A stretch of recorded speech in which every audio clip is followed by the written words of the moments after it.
سلام على عباده الذين اصطفى أعوذ بالله من الشيطان الرجيم بسم الله الرحمن الرحيم إنا أنزلناه في ليلة القدر اللهم صل على سيدنا شفيعنا وحبيبنا مولانا محمد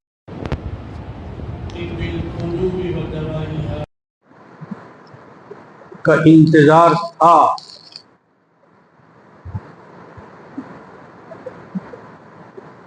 اپنی آنکھوں سے ہم نے اس مبارک مہینے کے چاند کو دیکھا،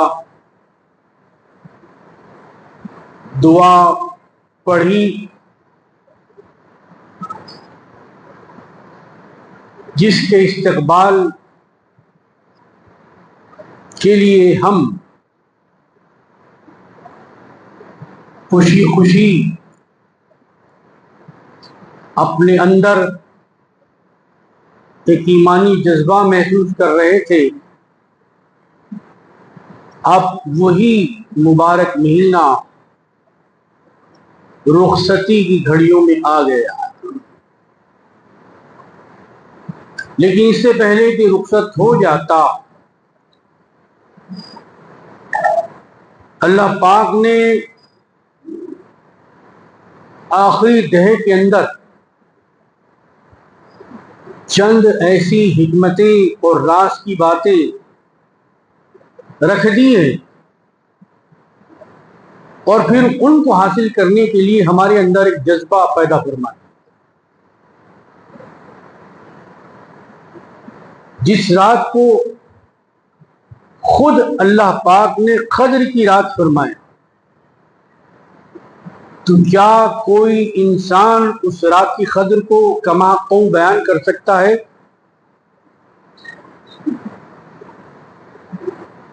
جس کی عظمت و شوکت کے پرچم اللہ تعالیٰ نے قرآن مجید میں لہرائے، اس رات کی عظمتوں کا بیان ہم سے نہیں ہو سکتا، نہ اس میں کوئی اضافہ ہم کر سکتے ہیں، نہ کوئی کمی ہم کر سکتے ہیں۔ جو ہے اس کو بیان کر دینا، یہ ہمارا کام۔ تو آج اسی مبارک رات کی تلاش میں نماز تراویح 20 رکعت کے بعد ہم نہ صرف آنکھوں کو بلکہ دل اور دماغ کو کھول کر اللہ کے گھر میں بیٹھے۔ اللہ تعالی ہمارا بیٹھنا اس کی یاد میں جاگنا اور اعتکاف کے ذریعے اس کے در پر پڑا رہنے کو قبول فرمائے۔ ہر چیز کے آداب ہیں، ادب کے بغیر کوئی چیز بھی حقیقت میں نہ ادا کی جا سکتی ہے، نہ اس کا حقیقی فائدہ اٹھایا جا سکتا ہے۔ رمضان شریف کی قدر یہ ہے کہ جو صحت مند ہے، تندرست ہے، توانا ہے، اس عمر میں جا پہنچا ہے جس کو بالغ ہونا کہتے ہیں۔ دیوانہ نہیں ہے، مجنون نہیں ہے، مریض نہیں ہے، اس کو روزہ رکھنا فرض ہے، فرض ہے اور فرض ہے۔ نماز جیسے فرض ہے ویسے ہی روزہ بھی۔ نماز دن میں 5 مرتبہ فرض ہے، لیکن روزہ سال میں صرف 1 مہینہ رکھنا۔ 11 مہینے روزی، 1 مہینہ روزہ۔ موٹے انداز میں اگر سمجھنا چاہیں، اور ایک عبادت ہے، نہ 11 مہینے ہے نہ رمضان میں ہے، وہ عمر میں ایک مرتبہ ہے، وہ بھی آپ کے جیب میں اتنی گنجائش ہو کہ آپ مکہ شریف جائیں، وہاں خیام تام، پھر گھر والوں کا خیام تام، سارے مسائل کے لیے آپ کے پاس روپیہ اور پیسہ ہو تو تب آپ پر فرض ہے، ورنہ قرض لے کر یہ فرض ادا نہیں کیا جاتا۔ قرض سے نہ عمرہ ادا ہوتا ہے نہ حج ادا ہوتا ہے۔ تکلیف میں ڈال کر اللہ پاک کوئی عبادت ہم سے کروانا نہیں چاہتے۔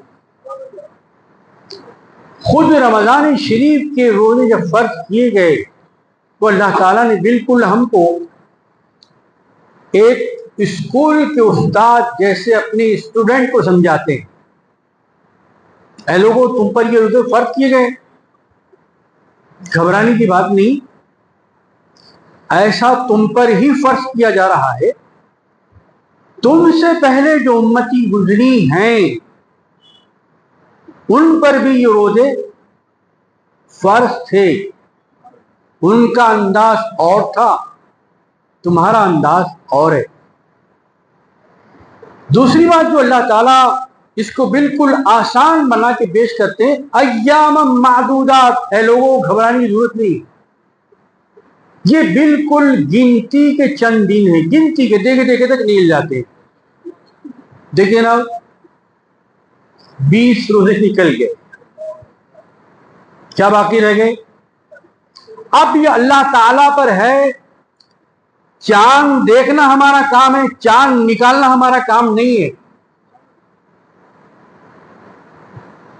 یہ آنے والا جمعہ رمضان کا آخری جمعہ ہوتا ہے جو الوداع پبلک میں مشہور ہے، عوام میں مشہور ہے،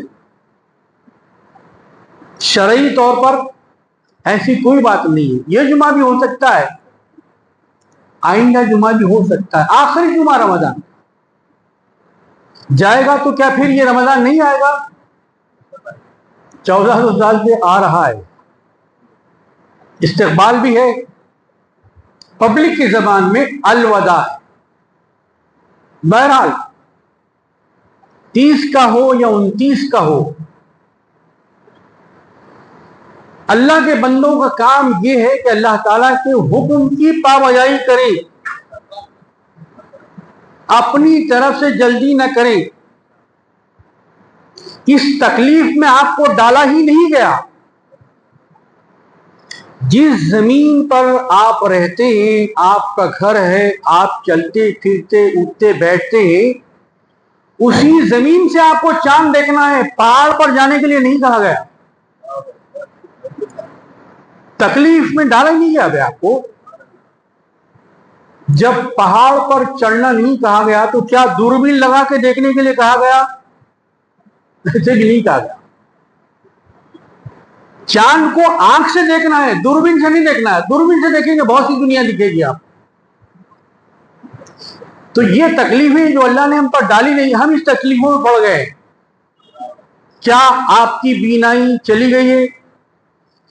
کیا آپ کی آنکھوں کا نور ختم ہو گیا؟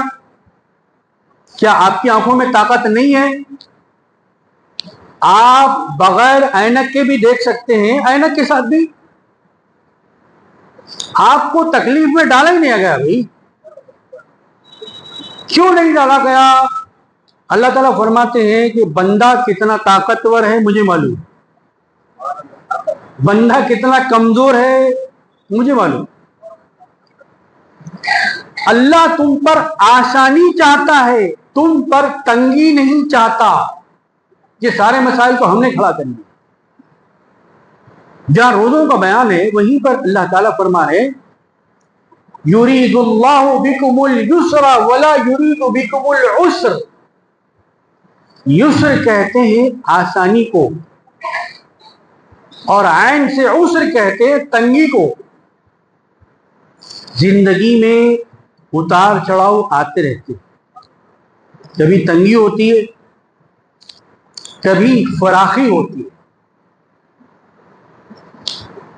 تو اگر کبھی ایسا زندگی میں موقع آ جائے، زندگی کا موسم سازگار نہ رہے، اب جسے معلوم تھا کہ پیٹرول کی اتنی قیمت ہو جائے گی، یہ زندگی کے نچے وہ بڑھا دے، گیس اتنی مہنگی ہو جائے گی، اشیاء ضروریہ میں مہنگائی آ جائے گی، کسے معلوم تھا؟ 15 دن پہلے کسی کو نہیں معلوم تھا۔ تو اللہ تم سے آسانی چاہتا ہے، تم پر مشکل نہیں چاہتا۔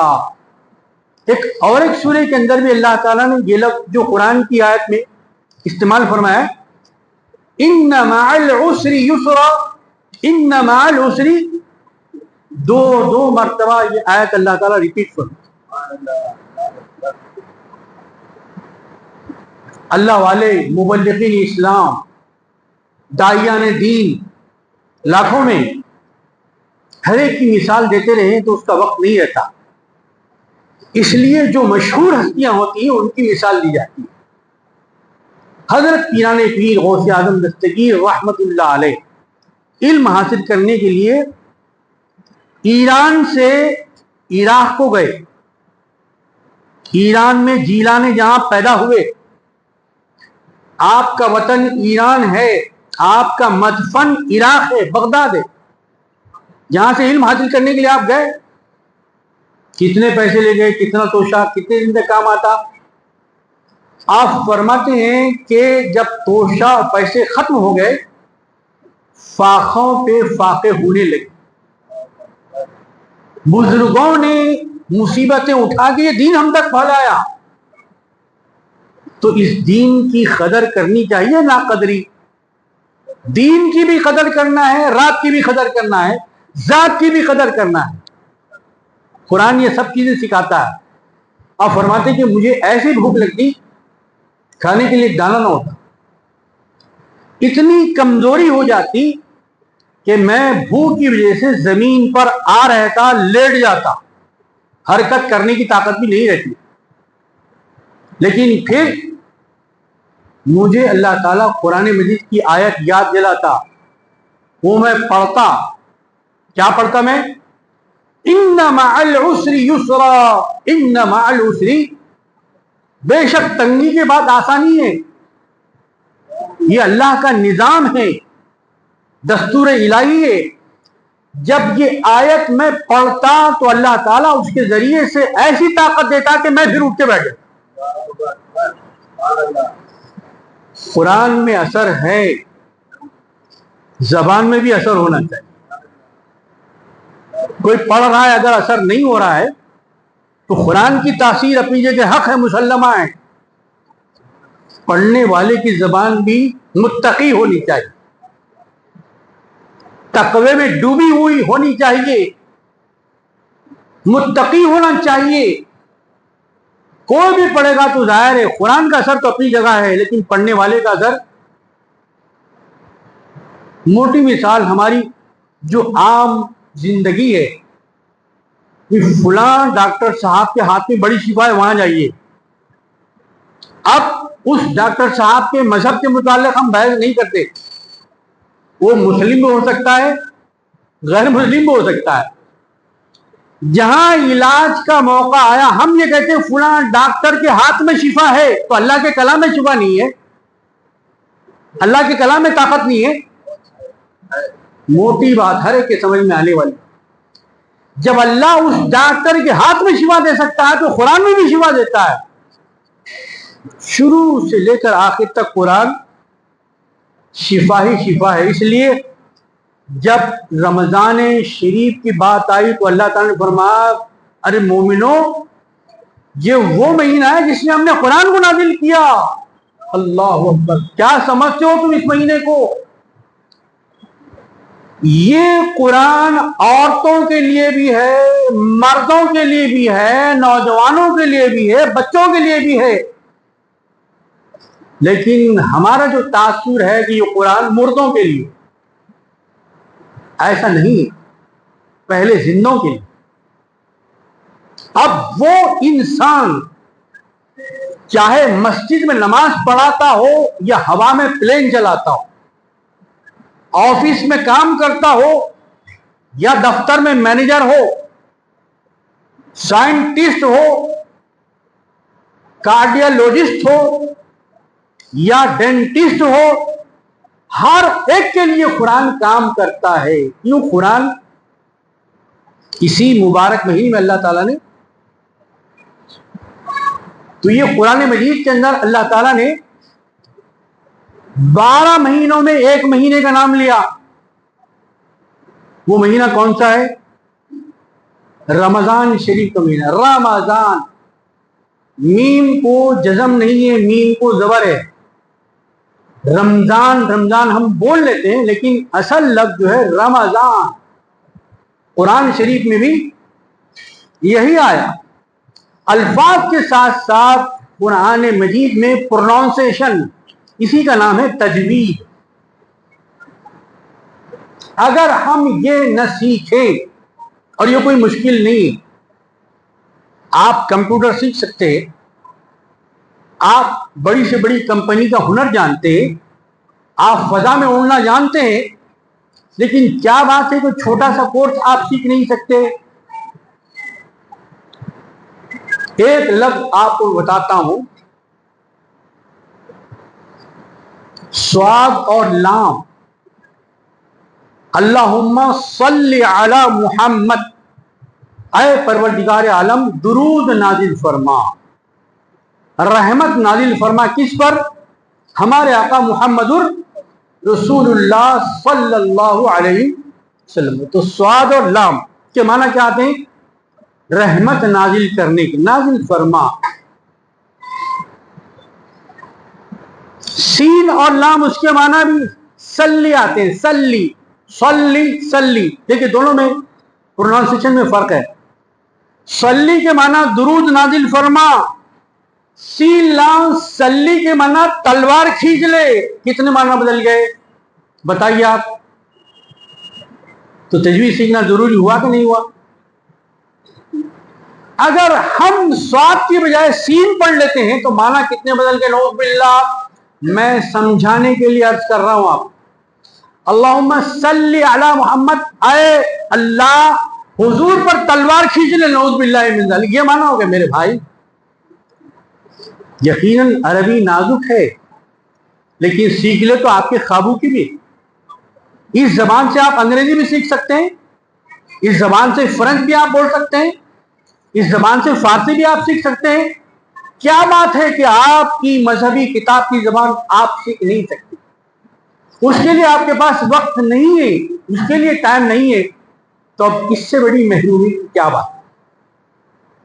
جب رات کی قدر کرنا ہے تو قرآن کی بھی قدر کرنا ہے۔ اور ایک دوسرا میں آپ کی خدمت میں مثال کے رکھتا ہوں، خیس خلیل کے معنی آتے ہیں دوست کے۔ حضرت ابراہیم علیہ السلام کا لقب کیا ہے؟ خلیل اللہ، اللہ کے دوست، خیس خلیل۔ اگر قاف سے خلیل پڑھیں تو اس کے معنی آتے ہیں کم کے، تھوڑے کے۔ خلیل اللہ، اے اللہ کے تھوڑے، نعوذ باللہ من ذالک، یہ معنی ہو گئے۔ تو خے کے معنی الگ ہیں، خواب کے معنی الگ ہیں۔ شاید رمضان افطاری سے زیادہ، حلیم سے زیادہ، ہری سے زیادہ یہ سکھانے کے لیے آتا ہے۔ جو مہینہ ٹریننگ کا ہے، تربیت کا ہے، آپ کے دماغ، آپ کی روح، آپ کی جسمانی قوت کے ساتھ ساتھ آپ کی روحانی قوت کو بڑھانے کے لیے آیا ہے، اس میں ہم کیا کر رہے ہیں؟ اخبارات میں آیا ہے، مثال دینا پڑتا ہے تاکہ بات سمجھ میں آ جائے۔ گزشتہ سال آپ کے اس جنوب کے علاقے میں 800 کروڑ کی حلیم فروخت ہوئی، سیل ہوا ہے۔ اس سال 1000 کروڑ کی حلیم بکنے کا اندازہ ہے۔ تو یہ حلیم بننے کا مہینہ تھا جس کو ہم نے حلیم کھانے کا مہینہ بنا، فیسٹیول کا مہینہ اس کو بنا لیا ہم نے۔ جاگنا تھا اللہ کی یاد کے ساتھ، جاگنا تھا تلاوت کے ساتھ، جاگنا تھا توبہ کے ساتھ، جاگنا تھا استغفار کے ساتھ، جاگنا تھا اللہ کی بارگاہ میں ندامت کے آنسو بہانے کے ساتھ، جاگنا تھا اعتکاف کے ساتھ، جاگنا تھا اپنے معاملات، اپنی تجارت، اپنی معیشت کو سیدھا کرنے کے لیے۔ عزیزان محترم، جیسے ہی یہ مہینہ گیا پھر وہی 11 مہینے ہمارے اپنے معاملات ہیں۔ قرآن شریف کا حکم اپنی جگہ، مسجدیں مرثیہ خواہ کہ ہائے نمازی نہ رہے اور وہ اوصاف حجازی نہ رہے، یہ بات نہیں ہونا ہے۔ جگا کر بھی آپ کو بتایا جا رہا ہے، سلا کر بھی آپ کو بتایا جا رہا ہے۔ عام دنوں میں سونا عبادت نہیں، مطلب آرام کرنا، آنکھ بند کرنا، لیکن یہ مبارک مہینہ ایسا ہے کہ ایک مومن بندہ اگر روزی کی حالت میں ہے، قرآن پڑھتا ہے، ڈیوٹی کرتا ہے، ہارڈ ورک ہے، سافٹ ورک ہے، کچھ بھی تھک کے سو جاتا ہے تو اللہ پاک فرماتا ہے سو نہیں رہا، یہ عبادت کر رہا ہے۔ اللہ اکبر۔ جس امت کے فرد کا آرام کرنا بھی اللہ نے عبادت بنا دیا ہو تو اس کا پھر عبادت کرنا کیا ہوگا؟ یہ کسی قوم کو ایسا ثواب نہیں ملا، کسی قوم کو ایسی نعمت اللہ تعالیٰ نے نہیں عطا فرمائی جو سرکار دو عالم صلی اللہ علیہ وسلم کو عطا۔ پروردگار عالم ارشاد فرماتے ہیں ہم نے اس قرآن مجید کو نازل کیا۔ کب نازل کیا؟ دن میں نازل کیا؟ کہا کہ نہیں، لیلۃ رات میں نازل کیا، دن میں نازل نہیں فرمایا۔ اب اللہ کی حکمت اللہ جانے۔ تہجد کی نماز دن میں نہیں پڑھی جاتی، رات میں پڑھی جاتی، اور آج سے آپ کی اس مسجد میں تہجد کی نماز پڑھی جانے والی۔ کوئی ولی اللہ نہیں بنا جب تک کہ وہ تہجد کی نماز ادا نہیں کرتا، اپنی نیند کو قربان۔ سونے والے تو بہت سے ہیں، مومنوں تم سونے کے لیے پیدا نہیں کیے، تم تو دنیا کی قوموں کو جگانے کے لیے پیدا کیے۔ اور اگر جگانے والا خود سو جائے،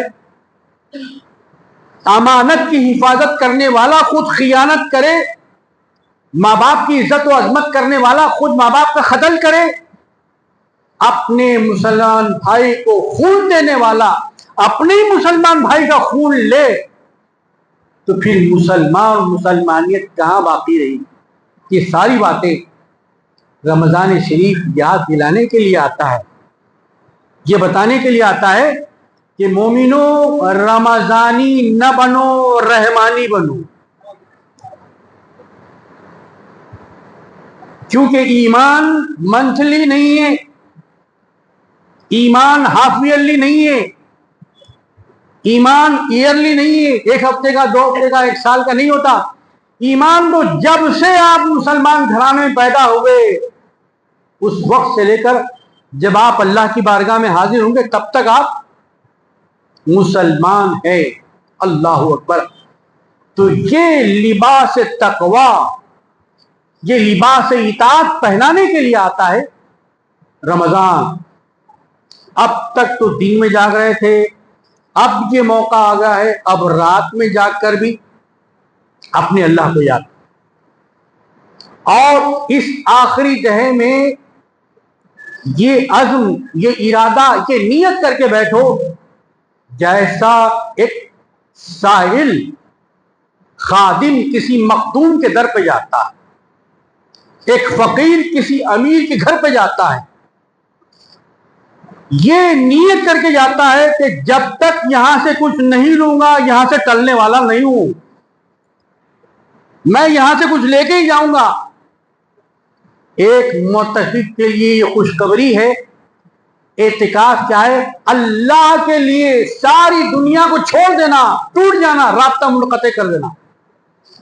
اے اللہ، اب میں تیرے دربار میں آ گیا ہوں، تیری چوکھٹ پہ بیٹھ گیا ہوں، اب یہاں سے میں ایمان سلامت لے کے جاؤں گا، نظر سلامت لے کے جاؤں گا، میں برکتیں لے کر جاؤں گا، میں رحمتیں لے کر جاؤں گا، میں ایمان اور اخلاق لے کر جاؤں گا تو معتکف کا درجہ بھی بہت بڑا ہے.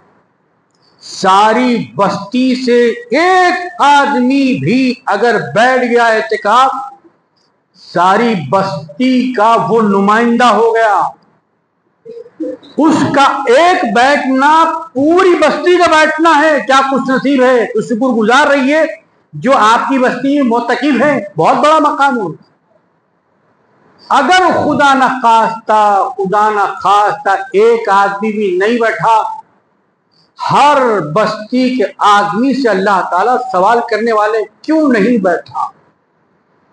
11 مہینے تو بندوں کے لیے دیا، بیوی بچوں کے لیے دیا، کاروبار کے لیے دیا، 10 دن میرے لیے نہیں دے سکتا تھا. اللہ اکبر. تو یہ اعتکاف کی بڑی اہمیت بتائی گئی ہے. اس لیے جو ہمارے بھائی اعتکاف میں ہیں ان کو ڈسٹرب نہ کریں، آ کر ان کو باتوں میں نہ لگائیں، ان کو فون کر کے ڈسٹرب نہ کریں، اس لیے کہ وہ اللہ کے دربار میں آ کے پڑے ہوئے. اب ان کو دنیا میں کہاں لے جا رہے ہیں؟ وہ تو روحانی دنیا میں جا رہے ہیں، قرآنی دنیا میں جا رہے ہیں، ایمانی دنیا میں جا رہے ہیں. وہ تو اپنا تعلق اللہ تعالیٰ سے بنانا چاہ رہے ہیں. بھائی فون کر کے آپ ان کو ڈسٹرب کریں نہیں. دینی کتابوں کا مطالعہ کرنا، یا قرآن شریف کی تلاوت کرنا، یا اس کا ترجمہ پڑھنا ہے، یا تفسیر پڑھنا ہے، یا توبہ کرنا ہے، یا استغفار کرنا ہے، یا قضائے عمری پڑھنا ہے، یا نفل نمازیں پڑھنا ہے. یہی ایک معتکف کا کام ہے کہ وہ بیٹھ گیا ہے اللہ کے در پر کہ پروردگار اب میں تقدیر کو بنا کر ہی یہاں سے جاؤں گا. بڑے خوش نصیب ہو حضرات. اللہ تعالیٰ ان کے اعتکاف کو پاک بنائے، مکمل بنائے. اور پھر دوسرے جو لوگ نہیں بیٹھے ان کے لیے آج سے تلاش شب قدر کا ایک بہت ہی ستھرا اور صاف نظام اللہ تعالیٰ نے دیا ہے. آج کی تاریخ اسلام کی تاریخ میں بڑی اہمیت رکھتی ہے کہ آج ہی کے دن سیدنا علی مرتضی رضی اللہ تعالیٰ عنہ کرم اللہ وجہہ الکریم آپ کی شہادت عظیمہ کا واقعہ بھی ہوا ہے. تیسرے دہے کا آغاز بھی یہیں سے ہوتا ہے. مہینہ تو ایک ہی ہے، لیکن اللہ تعالیٰ نے فرمایا بھئی مہینہ تو ایک ہی ہے لیکن 10 دن کی الگ الگ فضیلت. پہلے دہے میں رحمت بانٹتا ہوں، دوسرے دہے میں مغفرت بانٹتا ہوں، اور تیسرے دہے میں تم کو جہنم سے نجات دیتا ہوں. اللہ اکبر. کتنے خوش نصیب ہے امت مسلمہ کہ اللہ تعالیٰ نے مہینہ تو ایک رکھا لیکن اس ایک مہینے میں تین نعمتیں 3 حصے کر کے ادا فرما رہا ہے. اس لیے فرمایا گیا کہ سرکار دو عالم صلی اللہ علیہ وسلم کی سنت اور آپ کے صحابہ کالنجوم کی بھی سنت رہی کہ وہ 20 رکعت نماز تراویح پڑھا کرتے تھے، مکمل رمضان پڑھتے تھے. ایسا نہیں کہ 10 دن پڑھ لیا اس کے بعد قرآن بھی ختم تراویح بھی ختم. ایسا اسلام میں کہیں بھی نہیں آیا. ہاں آپ کے اندر قوت ہے، طاقت ہے تو پہلا دہا بھی پڑھیے، لیکن تراویح آپ کی جاری رہے گی، تراویح منقطع نہیں ہوگی. اور اللہ نے آپ کو طاقت دی، دوسرا دہا بھی پڑھیے، دوسری قرآن بھی ختم کیجیے. اور اللہ نے آپ کو طاقت دی، تیسرا دہا بھی پڑھیے، 3 قرآن ختم کیے. لیکن پہلا دہا پڑھ کے قرآن بھائی میری تو ختم ہو گئی، اب کیا تراویح کی ضرورت ہے، یہ اسلامی خیال نہیں ہے. تراویح تو پورا مہینہ آپ کو پڑھنا ہے. چاند دیکھ کے شروع کرنا ہے، چاند دیکھ کر ختم کرنا ہے. چاند نکالنا ہمارا کام نہیں ہے، چاند دیکھنا ہمارا کام. چاند دیکھنے کا حکم دیا گیا مگر ہم چاند کو نکالنے کی کوشش کرتے ہیں.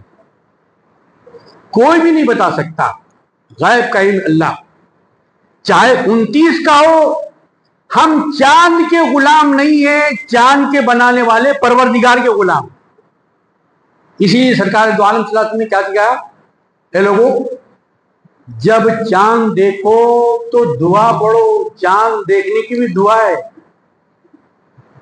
اگر آپ پڑھتے ہیں معلوم ہے تو بہت اچھی بات، نہیں ہے تو یہ نیک کام آپ کیجئے، اپنی زندگی میں داخل کیجئے اس کو. چاند دیکھنے بعد آپ کو کیا پڑھنا ہے؟ اے اللہ اس چاند کو جو آسمان پر چمک رہا ہے ہمارے لیے امن اور سکون والا بنا کر نکال. یہ دعا کا ترجمہ ہے. پھر آگے کے حصے میں کیا کہتے ہیں؟ اے چاند، چاند سے مخاطبت ہے، اے چاند تیرا رب میرا رب دونوں کا رب ایک ہی ہے. اللہم اہلہ بالامن والسلام والعافیہ ربی وربک اللہ. اے چاند تیرا اور میرا خدا ایک ہی ہے. تو چاند بھی دیکھ کر پڑھنے کی دعا ہے. اصل بنیادی باتیں ہمیں تو یہ سیکھنی ہے بھائی. غیر ضروری سوالات کے اندر ہم پھنس کے اپنی زندگی کو تباہ کر رہے ہیں. یہ سوالات کرنے کا زمانہ نہیں ہے، مختلف خانوں میں بٹنے کا زمانہ نہیں ہے. یہ تو آپ کو متفق کرنے کے لیے آیا ہے. تراویح آپ کو پارا پارا کرنے کے لیے نہیں آئی. تراویح تو آپ کو صفوں میں جوڑنے کے لیے آئی. تراویح کی نماز تو آپ کو ملانے کے لیے آئی. تراویح آپ کے اندر اتفاق پیدا کرنے کے لیے آئی ہے. لیکن کیا کیجئے، یہی تراویح آج نفاق کا نوز باللہ من ذالک ان دنوں نفاق کا ذریعہ بنا. تراویح پہ جھگڑا ہو رہا ہے، نماز پہ جھگڑا ہو رہا ہے. تو غیر قومیں کیا کہیں گی؟ وہ قوم جو عبادت کی رکعتوں میں لڑتی ہے تو اس کے دین کا کیا ہوگا؟ نعوذ باللہ من ذالک. یہ تاثر جو غیر قوموں کو جا رہا ہے میرے عزیزوں اور دوستوں، یہ رمضان سارے دروازے کھول کھول کے ہمیں سمجھا رہا ہے. اسے سمجھنے کی ضرورت. ایک رات کی جب یہ فضیلت ہے، ایک رات کا جب یہ مقام ہے، تو پورے رمضان کی راتوں کا کیا معاملہ ہو؟ قرآن مجید کے 30 پاروں کا معاملہ کیا ہوگا؟ 114 سورتیں اللہ تبارک و تعالیٰ نے قرآن مجید میں بنائی.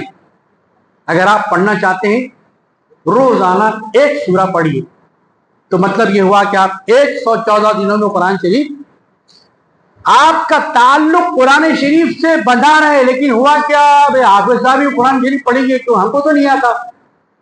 کس نے روکا آپ کو قرآن پڑھنے سے؟ کس نے منع کیا آپ کو قرآن سیکھنے سے؟ کس نے منع کیا آپ کو قرآن کی تجوید پڑھنے سے؟ یہ آپ کی غفلت ہے بھائی. نہیں وہ تو مولانا خطیب صاحب پڑھیں گے قرآن شریف، ہم کو کیوں پڑھیں گے بھائی؟ ہم تو اپنے کاروبار میں ہیں. ایسا سمجھنا انتہائی غلط. یہ لکھ لیجئے کہ قرآن صرف حافظوں کے لیے نازل نہیں ہوا، قرآن صرف عالموں کے لیے نازل نہیں ہوا، قرآن صرف خطیبوں کے لیے نازل نہیں ہوا، قرآن صرف مولوی صاحبان کے لیے نازل نہیں ہوا. ہر اس شخص کے لیے قرآن نازل ہوا جو یہ کہتا ہے لا الہ الا اللہ محمد رسول اللہ. ہر اس شخص کے لیے قرآن نازل ہوا.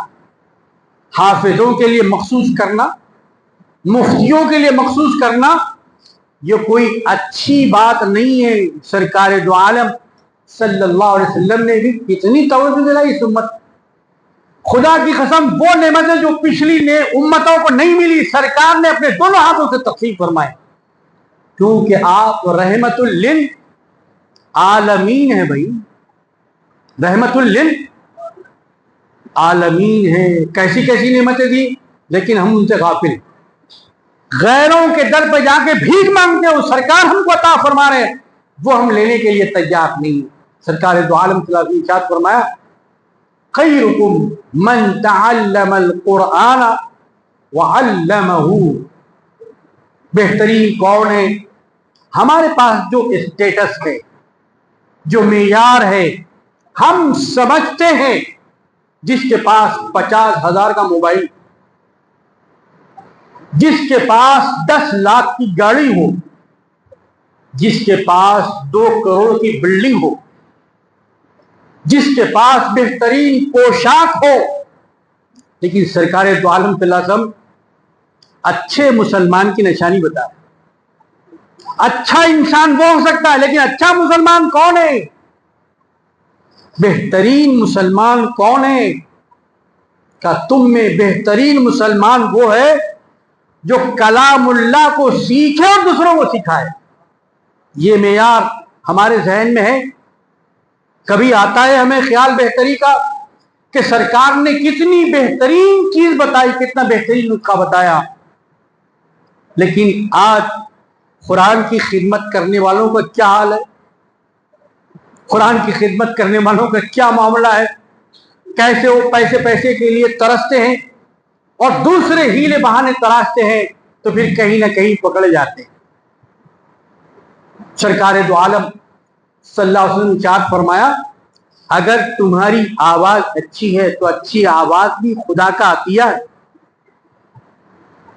کچھ لوگوں کی آواز اچھی ہوتی ہے, غزلیں پڑھتے ہیں, نغمے گاتے ہیں لوگ, اور لوگ محفل میں بیٹھ کے بڑے شوق سے سنتے ہیں.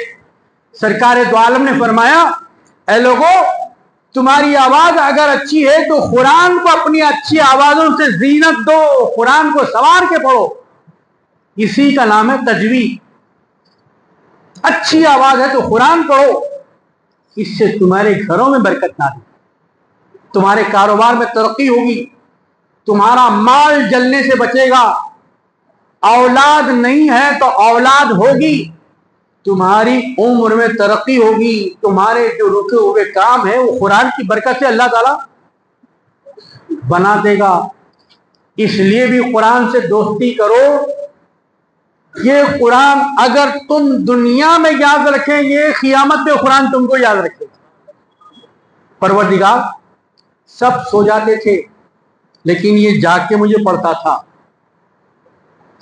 آج مصیبت میں ہے تو پروردگار میں اس بندے کی شفاعت کرتا ہوں. قرآن شفاعت کرے گا. یہ حدیث پاک میں جب قرآن مجید شفاعت کر سکتا ہے تو کیا صاحب قرآن مجید شفاعت نہیں کر سکتے؟ یقین کر سکتے.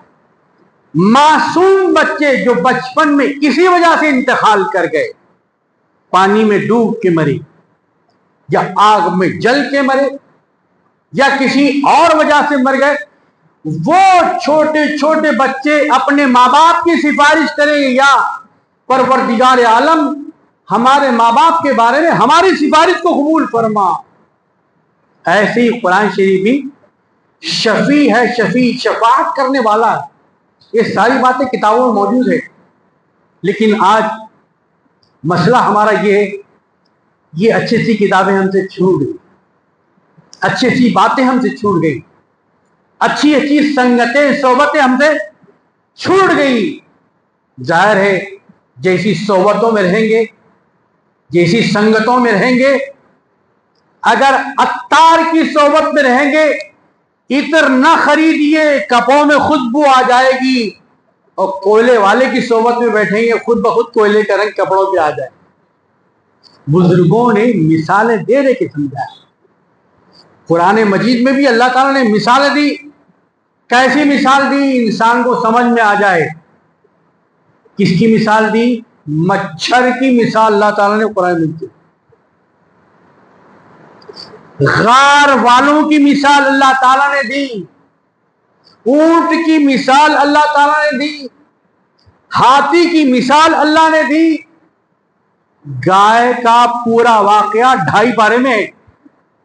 گائے کا تذکرہ قرآن میں, غار والوں کا تذکرہ قرآن میں ہے, آگ والوں کا تذکرہ قرآن میں ہے, اور ایسے پیغمبر کا تذکرہ بھی قرآن میں ہے جو 100 سال تک سو کے جب اٹھے تو اللہ تعالیٰ نے ان سے پوچھا کہ میرے پیغمبر کتنی دیر آپ استراحت فرما رہے, یعنی سوئے؟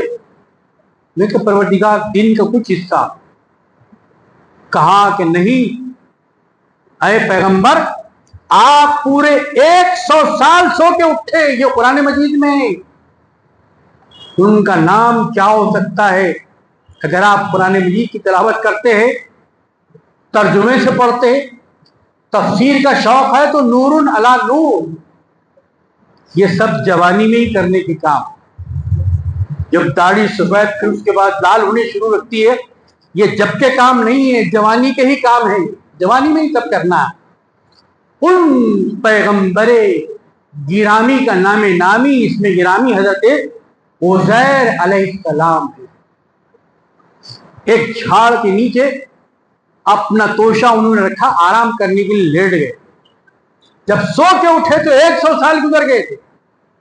جو ان کے سواری کا جانور تھا، ہڈی چمڑا پورا اس کا الگ الگ ہو گیا، لیکن جہاں سواری کا ہڈی چمڑا الگ الگ ہوا وہاں پر اللہ نے اپنی قدرت کا ایک کرشمہ بھی دکھایا۔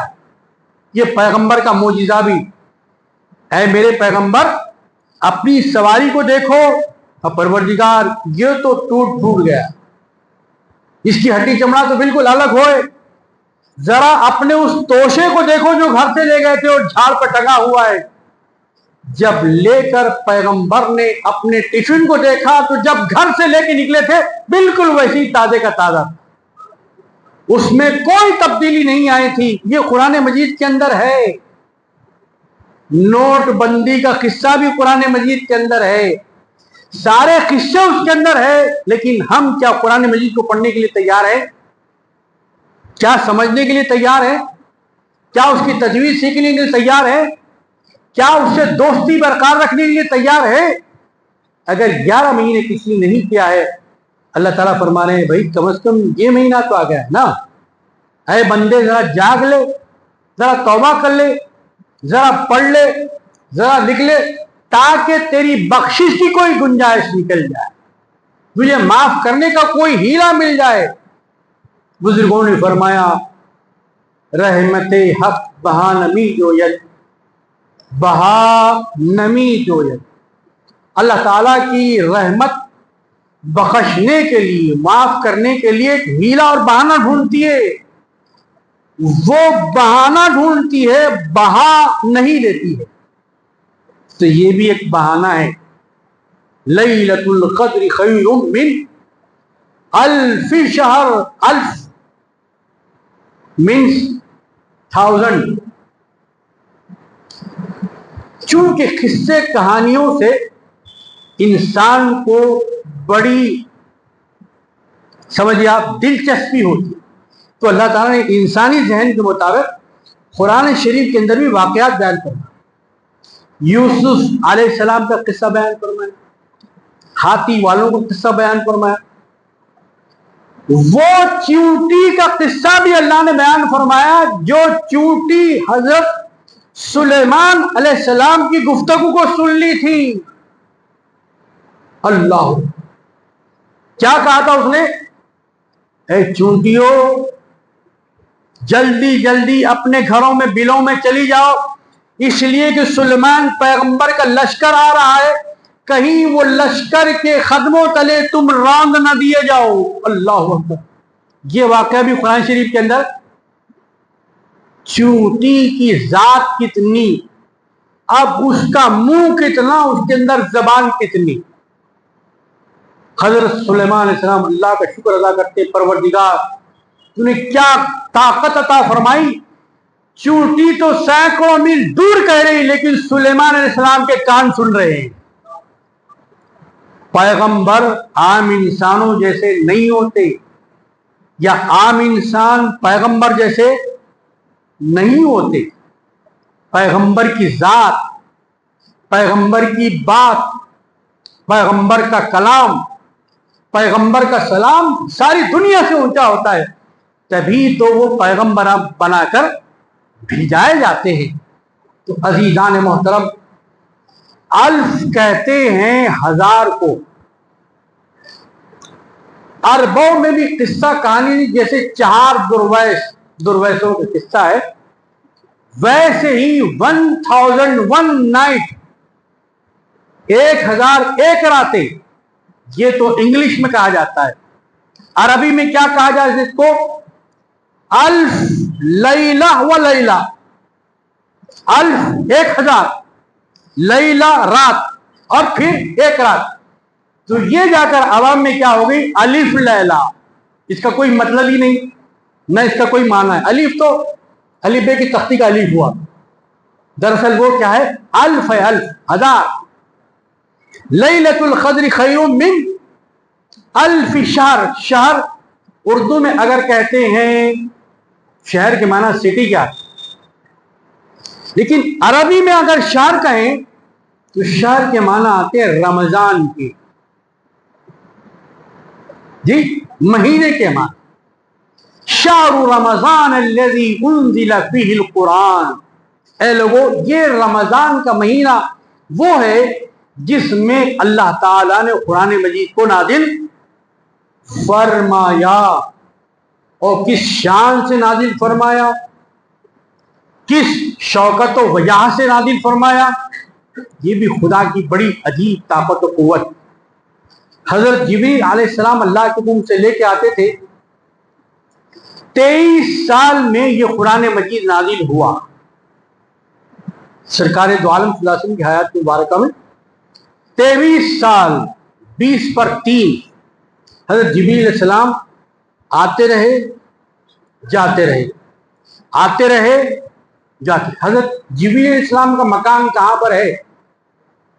اگر کسی سے پوچھا جائے تو جاننے والا یہ کہے گا کہ 7 آسمان کے اوپر ایک مقام ہے جہاں سدرۃ المنتہا ہے، یعنی وہاں سے حضرت جبریل علیہ السلام آگے نہیں بڑھتے. جو اللہ تعالیٰ کی طرف سے پیغام ملتا ہے، اللہ تعالیٰ نے ان کو قوت دی ہے، وہ سنتے ہیں، پھر امانت کے ساتھ لا کر پیغمبروں پاس پہنچاتے ہیں. اس لیے جبریل امین کہتے ہیں. امین صفت ہے جبریل علیہ السلام کی، یعنی اس کلام کے اندر کوئی کمی زیادتی نہیں کرتے. زبر کا زبر رہے گا، زیر کا. تو کتنے سال تک حضرت جبریل علیہ السلام آتے رہے 7 آسمانوں کے اوپر سے؟ 23 سال تک آتے رہے جاتے رہے. ہم یہ پڑھ رہے ہیں، پڑھا بھی رہے، سن بھی رہے، سنا بھی رہے. سنے نا بھائی، لیکن غور کرنے کی اس کے اندر جو بات ہے، جبریل علیہ السلام 23 سال تک آتے رہے جاتے رہے کا ایمان ہے، بالکل صحیح ہے. اور یہ کہا گیا کہ سرکار ایک رات میں گئے تھے آسمان کی طرف، تو ذہن نہیں مان رہا ہے. سرکار ایک مرتبہ تشریف لے گئے تو ذہن قبول نہیں کر رہا ہے. مطلب یہ ہوا کہ نہیں ماننے والے کا ایمان حضرت جبریل علیہ السلام تک ہے، سرکار تک نہیں پہنچا.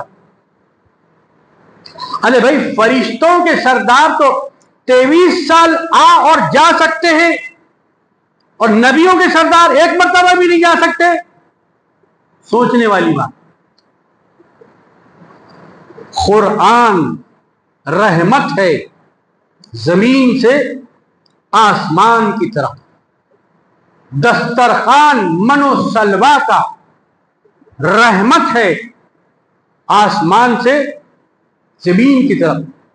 خود جبریل امین بھی رحمت ہے آسمان سے زمین کی طرف.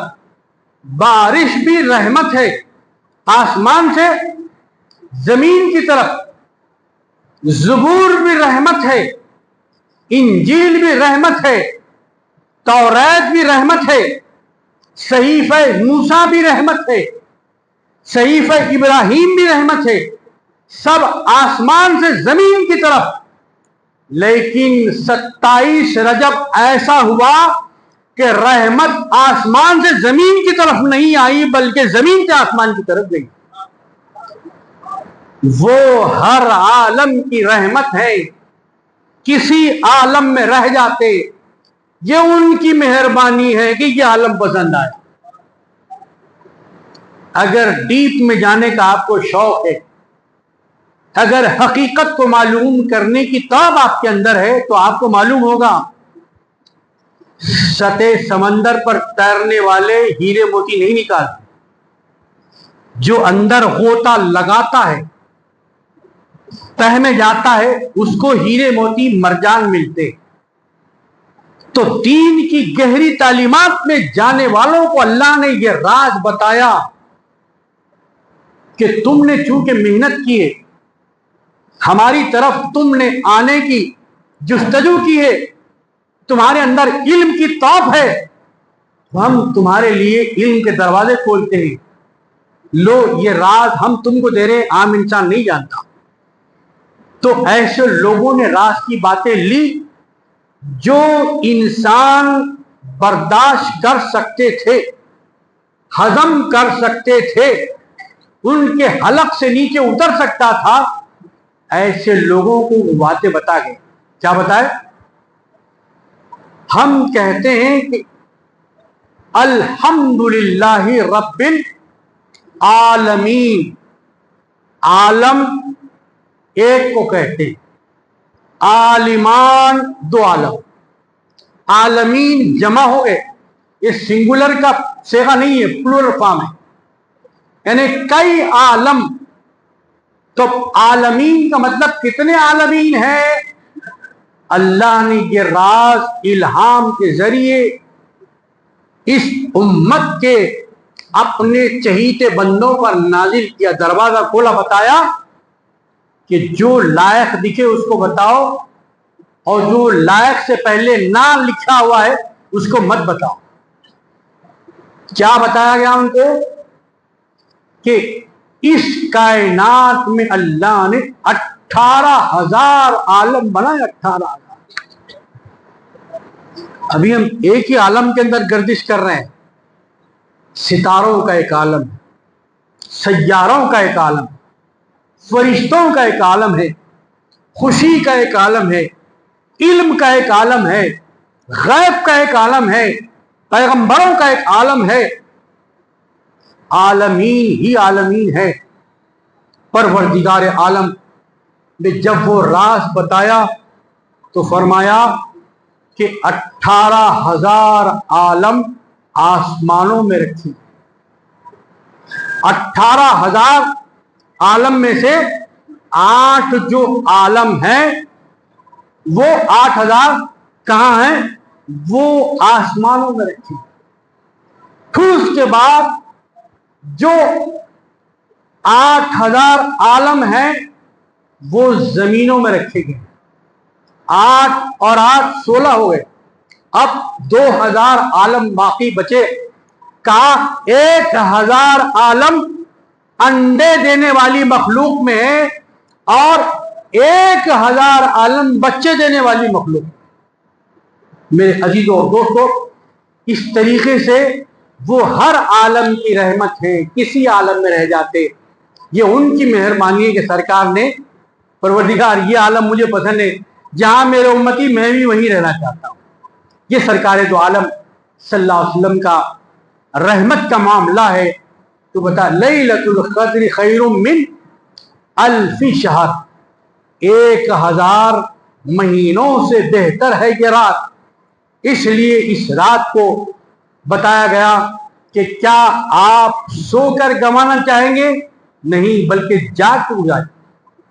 جگنے کی رات ہے، نہیں، جگنا کیسا ہے وہ قرآن مجید میں بتایا گیا۔ والذین یبیتون لربہم سجدا وقیاما، جاگتے تو ساری دنیا والے ہیں، لیکن میرے بندے مومن کا جاگنے کا انداز ہی الگ ہے۔ پروردگار وہ کیسا جاگتا ہے؟ کہا جاگتا ہے تو رکوع کرتے ہوئے جاگتا ہے، جاگتا ہے تو سجدہ کرتے ہوئے جاگتا ہے، جاگتا ہے تو نماز پڑھتے ہوئے جاگتا ہے، جاگتا ہے تو توبہ کرتے ہوئے جاگتا ہے، جاگتا ہے تو تلاوت کرتے ہوئے جاگتا ہے۔ جاگنے کی یہ خصوصیت ہوتی ہے، یہ قرآن مجید میں بتائی گئی۔ عام انسان تو سو جاتے، عام کا کوئی حساب نہیں۔ یہاں جو بات ہو رہی ہے خاص لوگوں کی بات ہو رہی ہے، یہ بتانے کے لیے عام لوگوں کو بھی خواہش ہو کہ میں بھی خاص لوگوں میں داخل، مجھے بھی پاس مل جائے، مجھے بھی ایڈمیشن مل جائے، مجھے بھی داخلے کی اجازت مل جائے، مجھے بھی انٹری پاس مل جائے۔ عزیزان محترم، اس لیے اللہ تبارک و تعالیٰ نے یہ مبارک موقع عطا فرمایا کہ اس رات میں جو عبادت کرتا ہے وہ گویا 1,000 مہینوں کی عبادت کرنے والا کیا خوش نصیب ہے امت محمدیہ کا وہ فرد جو یہ عمل کرتا ہے اور تلاش شب قدر کے موقع پر اس عمل کو دہراتا ہے کہ شاید اس رات میں میری تلاوت، میری عبادت قبول ہو جائے، شاید اس رات میں مجھے بخشش کا پروانہ مل جائے، شاید اس رات میں اللہ تعالیٰ مجھ پر رحم فرما دے، شاید اس رات میں اللہ تعالیٰ مجھے جنت کا ٹکٹ عطا فرما دے، شاید اس رات میں اللہ تعالیٰ مجھے اپنے محبوب بندوں کی فہرست میں شامل کر لے۔ اس لیے یہ تلاش شب قدر کا پروگرام رکھا گیا ہے۔ ہاں، بعض بزرگوں نے یہ بھی کہا ہے کہ 26 کی جو رات ہوتی ہے وہ شب قدر ہے، یقیناً وہ رات بھی بڑی رات، لیکن آج سے جو جاگنے کا معاملہ شروع کیا گیا، لوگوں آج سے اپنی زندگی میں جاگنا شروع کرو۔ اب سونے کا وقت نہیں ہے، اب جاگنے کا وقت ہے۔ ہندوستان کے بہت بڑے لیڈر تھے مسلمانوں کے، رات کے 2 بجے ان کے دروازے پر دستک ہوئی، کھٹکا دیا، فوراً جا کر اس قائد محترم نے دروازہ کھولا، دیکھا کہ بعد چند لوگ بڑے پریشان، بڑے مصیبت زدہ، بڑے بدحواس ٹھہرے ہوئے۔ پہلے انہوں نے پوچھا کہ ہم کئی قائدین کے دروں پر گئے، دروازوں پر گئے، لیکن کہیں سے ہم کو آواز نہیں ملی، جواب نہیں ملا، کوئی جواب نہیں آیا، سب سو رہے تھے۔ لیکن تعجب ہے کہ آج 2 بجے رات تک آپ جاگ رہے ہیں، کیوں جاگ رہے ہیں آپ؟ کس چیز نے جگا رکھا ہے آپ کو؟ کس چیز نے مجبور کیا؟ تو اس مسلمانوں کے قائد نے ایک تاریخی جملہ فرمایا، اے لوگوں، جن لیڈروں کے پاس، قائدین کے پاس تم گئے تھے، وہ اس لیے سو رہے ہیں کہ ان کی قوم جاگ رہی ہے، اور میں اس لیے جاگ رہا ہوں کہ میری قوم سوئی ہوئی ہے۔ تمہارا جواب دینے کے لیے میں جاگ رہا ہوں۔ میرے عزیزوں دوستوں، مومن کا سونا بھی کرامتی ہے، مومن کا جاگنا بھی کرامتی ہے۔ مومن کی ہر حرکت پہ اللہ تعالیٰ نظر رکھا ہوا ہے، چاہے وہ اکیلا ہو، چاہے محفل میں ہو، چاہے تنہا ہو، چاہے قرض ادا کر رہا ہو، چاہے فرض ادا کر رہا ہو، چاہے ڈیوٹی پر ہو، چاہے وہ یونیفارم پہنا ہوا ہو، یونیفارم پہنا ہوا نہ ہو۔ کمپنی کا، فیکٹری کا یونیفارم 6 گھنٹے ہوتا ہے، ڈریس 8 گھنٹے ہوتا ہے، اگر او ٹی بھی کرے 2 گھنٹے اور اضافہ، اس کے بعد پھر وہ ڈریس یونیفارم اتر جاتا ہے۔ لیکن مسلمانیت کی جو ڈیوٹی کا ڈریس ہے وہ کبھی اترنے والا نہیں، مسلمان ہمیشہ مسلمان، ڈیوٹی پر رہے تو بھی مسلمان ہے، ڈریس اتار بھی دے تو مسلمان ہے، کیونکہ مسلمانیت کا ڈریس یونیفارم اترنے والا نہیں ہے۔ اس لیے اللہ پاک نے قرآن مجید کے اندر یہ ارشاد فرمایا، مومنوں ایسے جیو کہ تمہاری آخری سانس تک لا الہ الا اللہ محمد رسول اللہ کا رشتہ تم سے قائم رہے، ٹوٹنے نہ پائے۔ پیغمبر کی سنت پر تم کا عمل کرنا ہے، قرآن کو اپنے ہاتھوں میں رکھنا ہے، اور قرآن کے احکام پر تم کو عمل کرنا ہے۔ تو میرے عزیزوں اور دوستوں، یقیناً یہ اللہ تبارک و تعالیٰ کی بڑی رحمت ہے اور نعمت ہے، بڑے قابل مبارکباد ہے ایسے ذمہ دار حضرات جو ایسی مبارک محفلوں کا اہتمام کر کے، جو اہل ایمان ہیں ان کے ایمان کو جگاتے ہیں، ترغیب دیتے ہیں، شوق دلاتے ہیں۔ جیسے دنیا کے کاموں میں ہم بڑھ چڑھ کر حصہ لیتے ہیں، اور جب شادی ہوتی ہے تو 1,000 کی نوٹ وار وار کے پھینکتے ہیں۔ یہ کیسا شوق ہے؟ مہندی کی رسم میں کیسے اہتمام سے جاتے ہیں، ہلدی کی رسم میں کیسے اہتمام سے جاتے ہیں، شادی کے اندر کیسی ڈریسنگ کر کے جاتے ہیں، ولیمے میں کیسی ڈریسنگ تبدیل کرتے ہیں، کتنا شوق اور کتنا ذوق ہوتا ہے۔ نہیں بھائی، پڑوس کا معاملہ ہے، جانا پڑتا ہے، پڑوسی کا اتنا خیال ہے تو اللہ کا خیال کتنا ہونا چاہیے، بازو والے کا اتنا خیال ہے تو اللہ کے رسول کا کتنا خیال ہونا چاہیے۔ ارے نہیں بھی روزانہ اٹھتے محلے میں جانا پڑتا، انہوں ہمارا منہ دیکھتے، ہم ان کا منہ دیکھتے۔ ارے پڑوسی کا منہ دیکھنا ہے لیکن قیامت میں سرکار دو عالم صلی اللہ علیہ وسلم کا چہرہ دیکھنا ہے، وہاں سرکار کو منہ دکھانا ہے تو کس طرح سے ہم منہ دکھانے کے قابل رہیں گے؟ یہی وہ راتیں ہیں جو منہ دکھانے کے قابل بنا، یہی وہ تلاوت ہے جو منہ دکھانے کے قابل بنا، یہی وہ توبہ ہے جو منہ دکھانے کے قابل بنتی ہے۔ عزیزان محترم، باتیں تو بہت سی ہیں اور ہوتی رہتی ہیں۔ 1400 سال سے خطیب آتے رہے، بیان کرتے رہے، جاتے رہے۔ امت مسلمہ کا سفر آج بھی جاری اور ساری ہے، لیکن صرف باتیں نہیں کرنا ہے بلکہ وہ عبادتیں، وہ لذتیں، وہ تقوی اور وہ پرہیزگاری جس کا ذکر اللہ تعالیٰ نے رمضان شریف کے روزوں کی فرضیت کے بارے میں کہا۔ اے لوگو، یہ مت سمجھو کہ کھانا تم کو نہ کھلا پر کوئی اسٹاک کیا جائے گا، پانی تم کو نہیں پلا کر کوئی ذخیرہ جمع کیا جائے گا۔ نہیں بھائی، اس میں ہمارے لیے کچھ بھی نہیں ہے۔ پھر پروردگار عالم یہ بھوکا کیوں رکھا جا رہا ہے، یہ پیاس سے کیوں آزمایا جا رہا ہے؟ کہا لعلکم تتقون، تم کو متقی بنانا ہے۔ مومن تو ہو، مسلمان تو ہو، لیکن ہم تمہارا نام متقیوں کی فہرست میں دیکھنا چاہتے ہیں۔ مسلمان تو ضرور ہیں، مومن تو ضرور ہیں، لیکن روزوں کی فرضیت کا، شب قدر کے جاگنے کا، اعتکاف بیٹھنے کا، صدقہ فطر عطا کرنے کا اور زکوٰۃ کا فرض ادا کرنے کا مقصد و مطلب یہ ہے کہ تمہارے اندر ڈر پیدا ہو جائے، متقی تم بن جائے، اس امت کا ہر فرد متقی بن جائے۔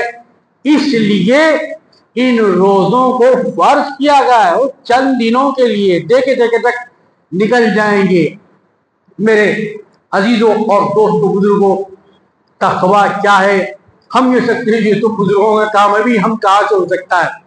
لیکن دوسرے سارے کام ہم سے تو ہو سکتے ہیں، لیکن ہو نہیں سکتا تو تقویٰ نہیں ہو سکتا۔ یقیناً ہو سکتا ہے، تقویٰ ہو سکتا ہے۔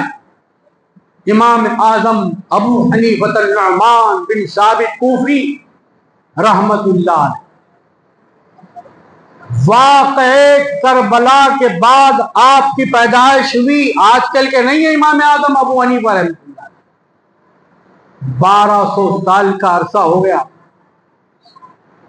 سرکار دو عالم کی لاکھوں احادیث آپ کو یاد تھی، جیسے قرآن مجید کے آپ حافظ تھے۔ جی، ایک مرتبہ اپنے محلے کے کسی مسلمان کے جنازے میں آپ نماز بھی پڑھے، قبرستان کو بھی گئے۔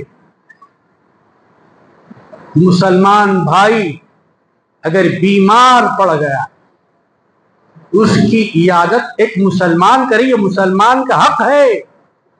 اگر آپ کے پاس وقت ہے تو ضرور اس کی عیادت کرنا۔ اگر گھر جا کر کر سکتے ہیں، گھر جا کر کیجئے، دوا خانہ جا سکتے ہیں، موقع ہے، سہولت ہے تو دوا خانے جائے۔ ایک ایک قدم پر اس میں بھی ثواب ہے۔ جب وہ پیاسا ہے، پانی پلانا بھی ثواب ہے، بیمار پڑ گیا ہے تو خون دینا بھی ثواب ہے۔ لیکن آج مسلمانوں کی تعریف میڈیا میں کیا ہو رہی ہے؟ ورقی میڈیا ہو یا برقی میڈیا، کاغذ کا ہو یا سوشل میڈیا ہو، ایک مسلمان دوسرے مسلمان کا خون لیتا ہے، وہ مسلمان نعوذ باللہ، انتہائی بیڈ امپریشن، انتہائی مسلمانیت کی صورت شبیہ مسخ ہو رہی ہے، مسلمان بدنام ہو رہا ہے۔ یہ کام مسلمانوں کا نہیں ہے میرے عزیز دوستو۔ بہرحال اگر مسلمان کا حق ادا کرنا چاہتے ہیں، انتقال ہو گیا، نماز جنازہ پڑھیے اگر موقع ہے، اور وقت میں اللہ نے برکت دی ہے، قبرستان میں بھی تدفین میں شریک ہو جائیے۔ قبرستان میں جا کے ہنسنا نہیں ہے، کھانا نہیں ہے، پینا نہیں ہے، بات چیت کرنا نہیں ہے، خبر کو کھودلنا نہیں ہے، خبر پہ کی ہری گھاس نکالنا نہیں۔ یہ مردوں کا حق ہے، جیسے زندہ مسلمان کا حق ہے ویسے مردہ مسلمان کا بھی حق ہے۔ جب قبرستان جائیں آپ، وہ تو خاموش ہے لیکن تم تو مردہ نہیں ہو نا، تمہارے منہ میں تو زبان ہے، کہو السلام علیکم یا اہل القبور، میرے بھائی ہمارا سلام قبول کرو، آج تم پہنچ گئے، ہم بھی تمہارے پیچھے آنے والے۔ یہ سرکار کی سکھائی ہوئی دعا ہے، یہ خبر کا احترام ہے۔